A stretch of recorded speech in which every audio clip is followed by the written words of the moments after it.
Faustino Catalina. Iglesia Noticia. COPE. Estar informado.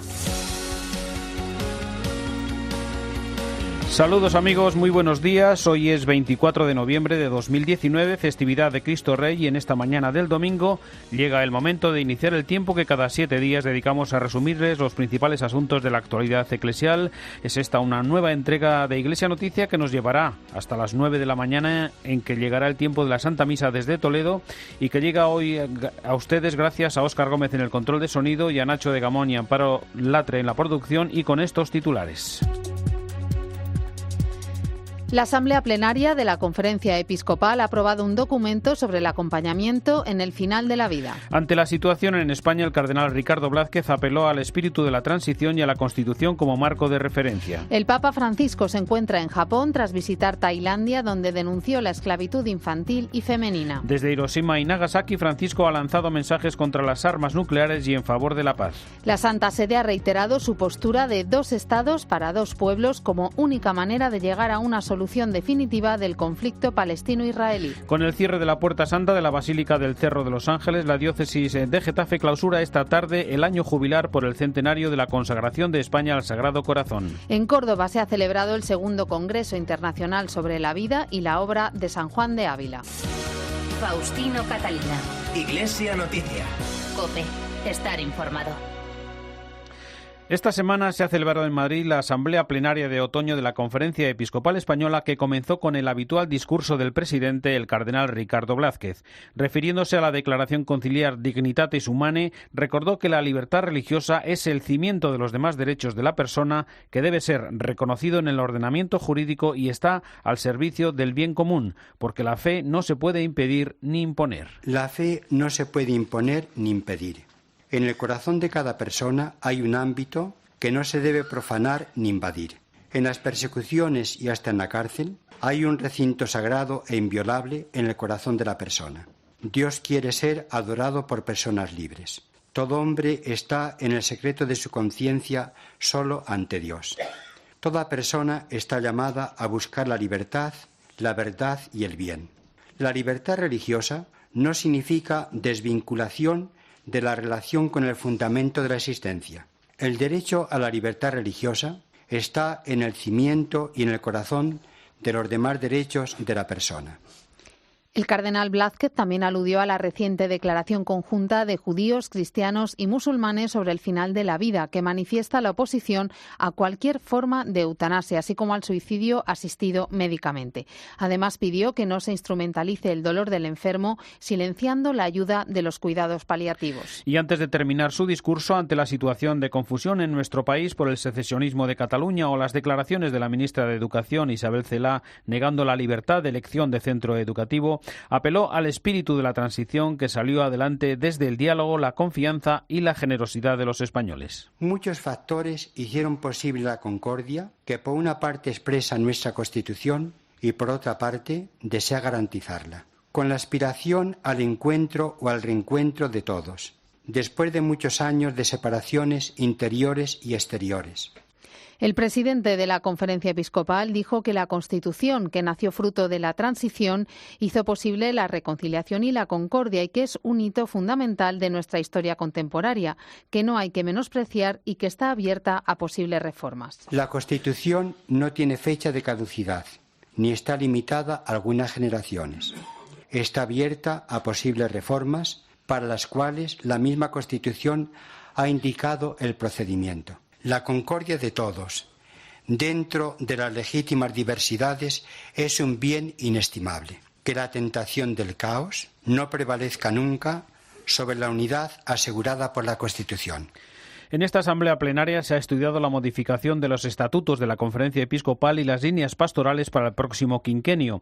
También el borrador del texto sobre la protección de menores y personas vulnerables y otro sobre el protocolo para la protección de los bienes eclesiásticos. Se ha aprobado además un documento para acoger, proteger y acompañar en la etapa final de la vida. El texto refleja cómo el debate actual sobre la eutanasia y el suicidio asistido no es planteado como una cuestión médica, sino más bien ideológica, desde una determinación determinada visión antropológica. Este planteamiento olvida que la dignidad de la persona radica en el hecho de ser humano, con independencia de cualquier otra circunstancia, incluida la salud, la edad o la capacidad mental o física. El documento postula una ética del cuidado de los enfermos y una atención a sus necesidades físicas, psíquicas, espirituales, familiares y sociales, y afirma la esperanza cristiana de la vida más allá de la muerte. Pues de estos y de otros temas de la actualidad habló en rueda de prensa el secretario general de la Conferencia Episcopal, Luis Argüello, y allí estuvo nuestro compañero Nacho de Camón. Buenos días. Buenos días, Faustino. El secretario general de la Conferencia Episcopal Española realizó un llamamiento a propiciar la cultura del encuentro en esta era del enfrentamiento. En ese contexto se enmarcan las Semanas Sociales, una iniciativa que la Conferencia Episcopal quiere revitalizar con la celebración de una sobre la regeneración de la vida pública en octubre de 2020. Ante el acuerdo de gobierno entre el PSOE y Unidas Podemos, Monseñor Luis Argüello explicó también que los obispos valorarán ese probable ejecutivo en función de sus actos y, desde luego, apuestan por el diálogo con cualquier gobierno. Nosotros, desde esta perspectiva, desde el respeto al marco constitucional, a los acuerdos firmados, cómo no estamos dispuestos a dialogar con cualquier gobierno. El diálogo con los diversos gobiernos ha sido posible el acuerdo, ha sido posible la concordia. En ese sentido, el portavoz de los obispos afirmó que hay puntos de desacuerdo entre los socialistas y el partido de Pablo Iglesias y de los programas electorales que les preocupan, como el relativo a la posible aprobación de una ley de eutanasia que comentabais o el cambio de régimen fiscal para la Iglesia, un cambio que valoraba así el vicesecretario para Asuntos Económicos de la Conferencia Episcopal, Fernando Jiménez Barrio Canal. Lo que tiene que quedar muy claro siempre es que la Iglesia no es una empresa y que con los recursos que tiene que hacer el bien. Si tiene más recursos, tendrá más oportunidades. Y si no tiene más recursos, pues con los recursos que tenga tendrá que seguir haciendo lo que tiene que hacer. En la próxima asamblea plenaria, que tendrá lugar en marzo de 2020, se celebrarán elecciones para la presidencia de la Conferencia Episcopal. Con el cierre de la Puerta Santa de la Basílica del Cerro de los Ángeles, la diócesis de Getafe se clausura esta tarde el año jubilar por el centenario de la consagración de España al Sagrado Corazón de Jesús. José María Avendaño hace para Iglesia Noticia el balance de este año jubilar. Ha sido un año de gracia, de muchas bendiciones, un año en el que se está preparando un plan de evangelización con el lema "Si os envío yo". Yo diría un gran impulso misionero de toda la diócesis de Getafe, una diócesis que tiene una población de 1.700.000 habitantes y con mucha sed de Dios, gente que necesita acudir al corazón de Cristo. En realidad, pues, un año de auténtica bendición y de un derramamiento de muchas gracias del corazón de Cristo sobre nuestra diócesis.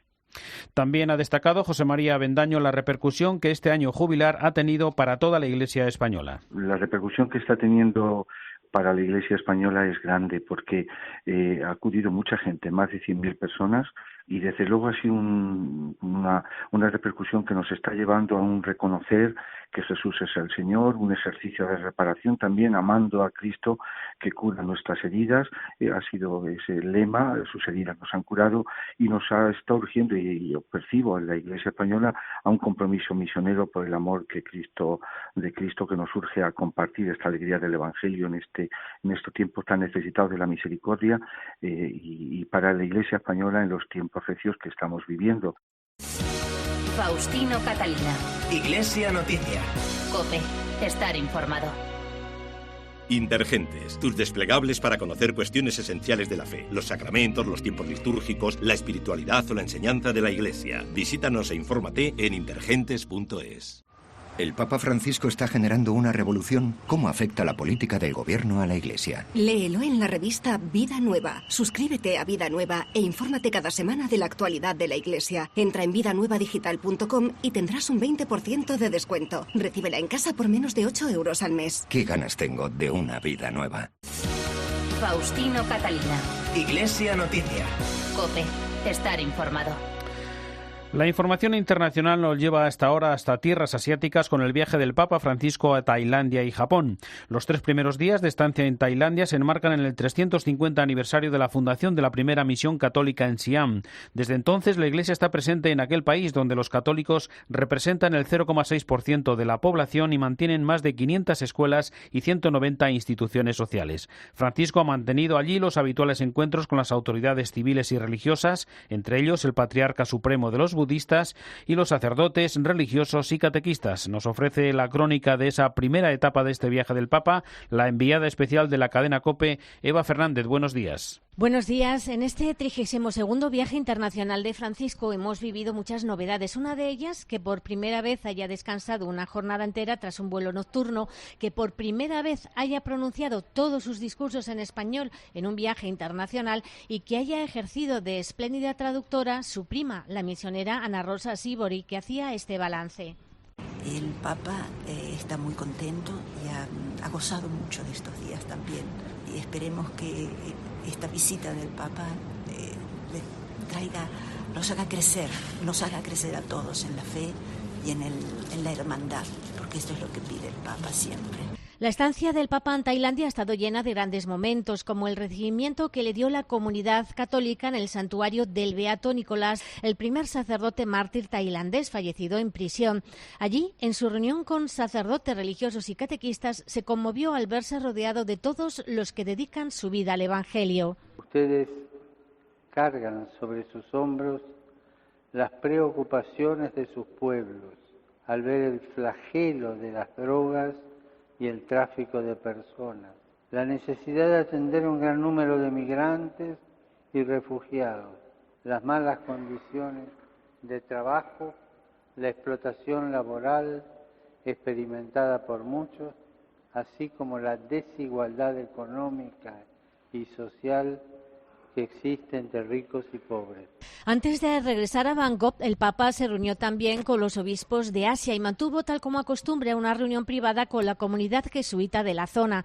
En un encuentro con 1.500 científicos, intelectuales y líderes religiosos en la universidad más prestigiosa de Tailandia, les recordó que la cooperación entre religiones es aún más apremiante para la humanidad actual. Todos nosotros estamos llamados no solo a prestar atención a la voz de los pobres en nuestro entorno, sino también a no tener miedo de generar instancias donde poder unirnos y trabajar mancomunadamente. Y en la misa que celebró con los jóvenes les felicitaba por el coraje de gastar la vida sirviendo a Jesús en sus hermanos necesitados. Para que el fuego del Espíritu Santo no se apague y para que ustedes puedan mantener viva la mirada y el corazón, es necesario estar arraigados en la fe de nuestros mayores, padres, abuelos, maestros. La primera jornada del Papa en Bangkok, en su discurso ante las autoridades, dejó contundentes mensajes, como la clara condena del Papa a la explotación de mujeres y niños. Manifiesto mi reconocimiento al gobierno tailandés por sus esfuerzos para extirpar este flagelo, así como a todas aquellas personas y organizaciones que trabajan incansablemente para erradicar este mal y ofrecer un camino de dignidad. En su encuentro con la máxima autoridad del budismo tailandés, abogó para que las religiones sean un faro de esperanza y de fraternidad en un mundo de divisiones. A lo largo de estas 2 jornadas, el Papa sintió el calor de los miles de fieles y curiosos en sus distintos recorridos con el Papamóvil. Para muchos de ellos, nada volverá a ser igual tras esta visita del Papa. Cristina González Velasco y María Ángeles Cabana Morales son 2 misioneras identes españolas que trabajan en Tailandia. En El Espejo contaron cómo han vivido la visita del Papa Francisco al país en el que desarrollan su vocación como misioneras. Cristina González estuvo el jueves en el Estadio Nacional de Bangkok. De la homilía del Papa destacó la invitación a ser discípulos misioneros, a imagen de los primeros cristianos y yendo más allá de los propios límites. Nos ha hablado de cómo lo que nos hace hermanos, Cristo, nuestro Padre Celestial, es el que da sentido a que seamos una gran familia. Y ha invitado a los tailandeses a imitar a los primeros misioneros, a ser discípulos misioneros que vayan a buscar a sus hermanos, a esos hijos, a esos padres, a esas madres que son sus hermanos, son su familia, a los que Dios quiere también tener presentes en su mesa dominical, especialmente pues a los más desfavorecidos de la sociedad, ¿no? Entonces nos ha invitado, nos ha exhortado a ir más allá de nuestros límites y ahí encontraremos la verdadera felicidad en Cristo, ¿no? María Ángeles Cabana vive en el norte del país, en la ciudad de Chammien, una comunidad en la que acompañan a una población con muchos niños y jóvenes y donde llegan muchas personas a la ciudad buscando una vida mejor. Tenemos aquí un centro pastoral con 2 residencias, una de misioneros y otra de misioneras, donde nos dedicamos sobre todo a acoger a los católicos, algunos se bautizan con nosotros también, que vienen generalmente de las montañas y que vienen a la ciudad a buscar trabajo o a estudiar para progresar, ¿no? Entonces nosotros tratamos de crear con ellos un ambiente humano, de acogida, de ayuda en las necesidades que puedan tener y también y sobre todo de carácter espiritual, porque sabemos nosotros, nuestra misión es formar a los jóvenes y a todos en la fe, ¿no? Para que tengan una vida espiritual feliz y que se sientan pues hijos de Dios de verdad, ¿no? Entonces les ayudamos a progresar, a crecer como personas y como hijos de Dios. Acoger, acompañar y sobre todo ofrecer formación para crecer en la fe son los principales retos a los que se enfrentan cada día los misioneros identes en Tailandia, un país donde se profesa mayoritariamente la religión budista. Cuando llegamos aquí nosotros no había nadie católico en esta zona. Ajá. Entonces empezamos a ir por las casas, tuvimos una pequeña capilla que era la de nuestra residencia y ya empezaron a llegar a misa, ¿no? Y ahora ya hay pues como 100, 200 personas, un montón de familias que vienen todos los domingos y hacen actividades con nosotros, hacemos campamentos con los jóvenes, pero sobre todo nuestro interés es hacer que su fe sea sólida, porque aquí en Tailandia, claro, hay mucho sincretismo y además como la cultura, no solo la religión, sino la cultura dominante es budista, pues hay mucha debilidad en las raíces de la fe, ¿no? Hay mucho ecumenismo, pero poca profundidad en los católicos. Quizá, como decía antes Cristina, que falta seguridad. Y antes de adentrarnos en la segunda etapa de este viaje, vamos a escuchar en Iglesia Noticia el comentario de Antonio Pelayo. Buenos días, Antonio. Buenos días. El clímax del viaje papal a Tailandia y Japón es sin duda la jornada de hoy, con la visita a Hiroshima y Nagasaki, ciudades víctimas de la bomba atómica en el mes de agosto de 1945. Pero sería injusto no valorar el sobrehumano esfuerzo físico de Bergoglio durante su estancia en Bangkok, donde ha vivido 2 jornadas extraordinariamente intensas. La primera, más política y protocolaria, centrada casi exclusivamente la segunda en la exigua comunidad católica, el 0,46% de la población, pero muy activa en los campos educativo, hospitalario y asistencial. En los 8 discursos pronunciados en tierra tailandesa predominan algunas ideas clave del magisterio de este pontífice: la necesidad de trabajar por la paz, la reconciliación y el desarrollo humano integral, la obligación de inculturar el Evangelio de modo que nadie pueda considerar que la fe cristiana es una fe extranjera, es la religión de los extranjeros, por fin, refiriéndose al diálogo ecuménico e interreligioso, subrayó que hoy es tiempo de atreverse a imaginar la lógica del encuentro y del diálogo mutuo como camino, la colaboración como conducta y el conocimiento recíproco como método y criterio.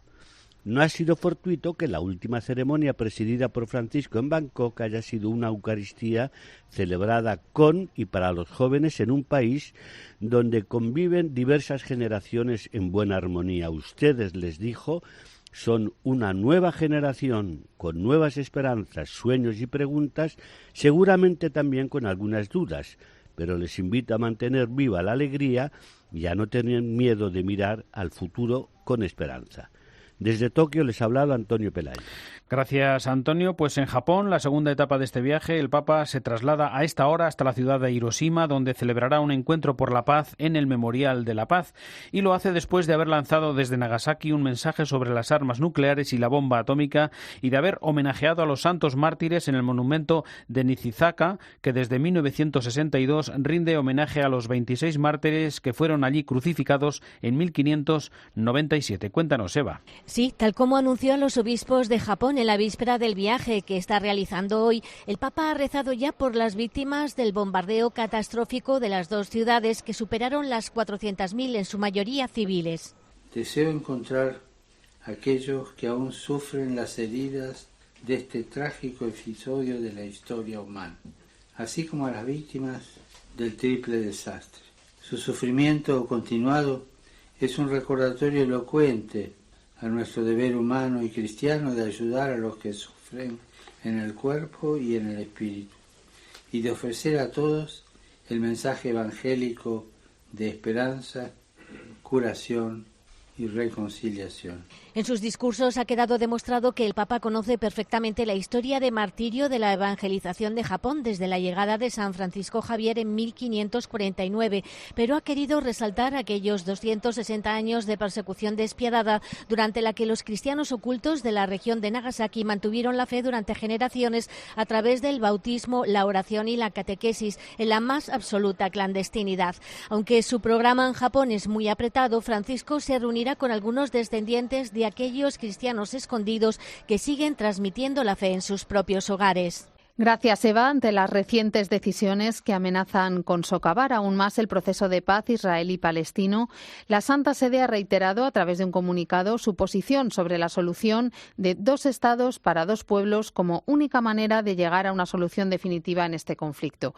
Asimismo, apoya el derecho del Estado de Israel a vivir en paz y seguridad dentro de las fronteras que le reconoce la comunidad internacional, pero el mismo derecho pertenece al pueblo palestino y debe ser reconocido, respetado y aplicado. En este sentido, la Santa Sede espera que las 2 partes, negociando directamente entre sí, con el apoyo de la comunidad internacional y en cumplimiento de las resoluciones de las Naciones Unidas, lleguen a un compromiso justo que tenga en cuenta las legítimas aspiraciones de los 2 pueblos. Les contamos también en Iglesia Noticia que el Museo Nacional de Arte Antiguo de Lisboa acoge estos días una exposición Apostolados con obras de Zurbarán y de José María Cano, una muestra que desde allí viajará hasta Toledo. Corresponsal en Lisboa, Begoña Íñiguez, buenos días. Muy buenos días. Apostolados de Francisco de Zurbarán y José María Cano es el título de la exposición que se ha inaugurado esta semana en la más importante pinacoteca portuguesa, el Museo Nacional de Arte Antiguo de Lisboa, y que junta en una misma sala, frente a frente, los retratos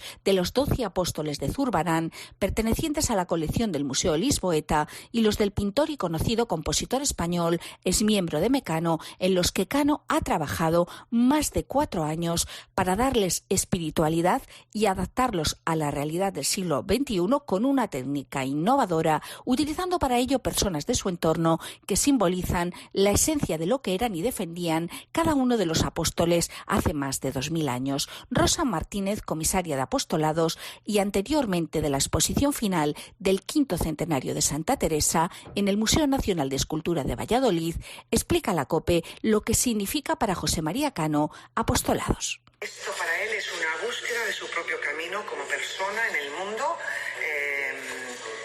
cómo acercarse hacia la luz, hacia el espíritu, hacia el conocimiento profundo, verdadero, hacia esa luz interior que decía San Juan de la Cruz.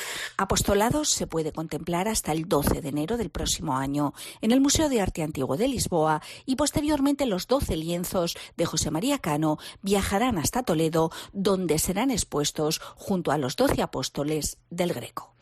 Viajamos también hasta la vecina Francia, donde nuestra corresponsal en París, Asunción Serena, ha hablado esta semana con el arzobispo de París, Michel Aupetit, sobre diversos temas de la actualidad, como la restauración de la Catedral de Notre Dame. Buenos días. Buenos días. El arzobispo de París, Michel Aupetit, sigue de cerca los trabajos de restauración de Notre Dame y ha comentado a COPE que pueden durar 5 años, como dijo el presidente Emmanuel Macron, o más o menos. En cualquier caso, ahora es imposible decirlo con certeza.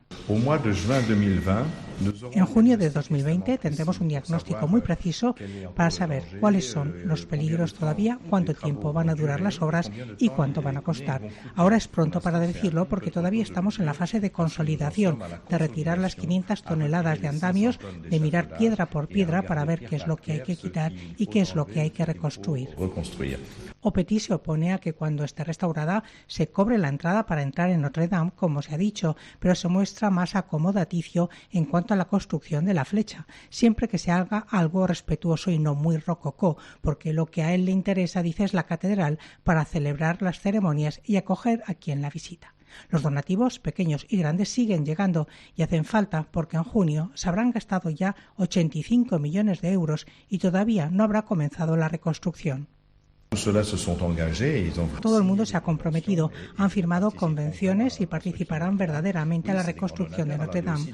Hay grandes donadores, también instituciones como el Consejo Regional de Île-de-France, que ha dado 10 millones, o el rey de Marruecos, que también ha querido participar.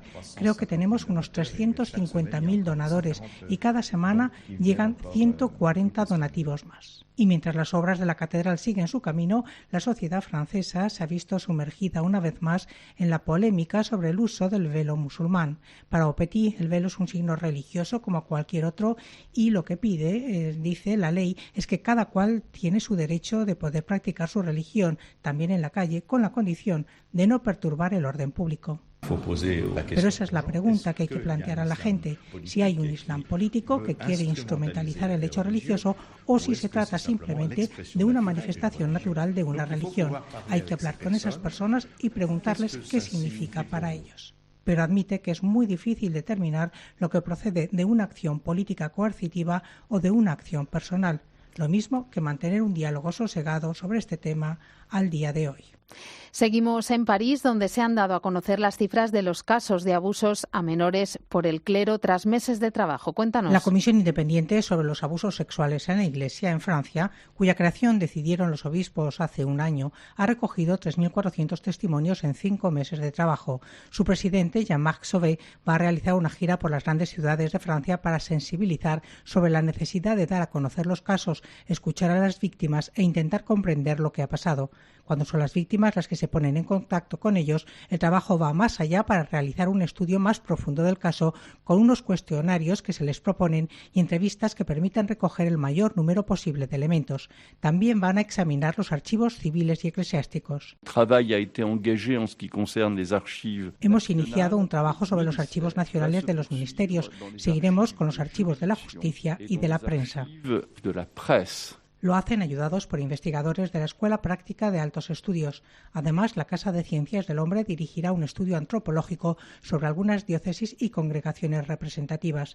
Todavía no hay conclusiones, pero de los testimonios se desprende que la mayoría de los abusos proceden de sectores urbanos y de las regiones con una fuerte presencia social de la Iglesia. Tuvieron la mayoría de ellos lugar en los años 50, 60 y 70. Estamos en Iglesia Noticia. El próximo martes se presentará la carta pastoral conjunta de los obispos de las diócesis de Aragón con el título Nazaret era un pueblo pequeño. Un mensaje de luz y de esperanza para la acción pastoral en los pueblos poco habitados de la comunidad aragonesa. COPE Zaragoza, Enrique Pérez, buenos días. Buenos días. Una nueva carta pastoral conjunta sobre la Iglesia en Aragón al servicio del mundo rural bajo el título Nazaret era un pueblo pequeño. Su finalidad no es otra que orientar la evangelización y la acción pastoral en los pueblos poco habitados. Una necesidad de ofrecer un rayo de luz y de esperanza, según esta carta pastoral, ante la situación grave de la despoblación en las diócesis aragonesas. Los gozos y esperanzas, las tristezas y las angustias de los hombres de nuestro tiempo, sobre todo de los pobres y de los que sufren, son a la vez gozos y esperanzas, tristezas y angustias de los discípulos de Cristo. Nada hay verdaderamente humano, asegura esta carta pastoral, que no encuentre eco en su corazón. La publicación será presentada por el obispo de Teruel y Albarracín, don Antonio Gómez Cantero, como coordinador de esta obra, que se estructura en 3 bloques: una mirada a la realidad, lectura creyente de la realidad pastoral y la tercera, la pastoral de los pueblos pequeños. Entre las conclusiones se habla de la necesidad de acercarse a cada comunidad, contemplarla como un pequeño brote y alimentarla y sostenerla con la palabra y el cuerpo de Cristo. Carta pastoral que se publicará al inicio del tiempo litúrgico del Adviento. Terminamos así el informativo Iglesia Noticia. Es el programa 1647 en este domingo 24 de noviembre de 2019, festividad de Cristo Rey. Y llega ya la última hora de la actualidad en España y el mundo y después la Santa Misa. En nombre de todos los que hacemos este programa, el saludo de Faustino Catalina.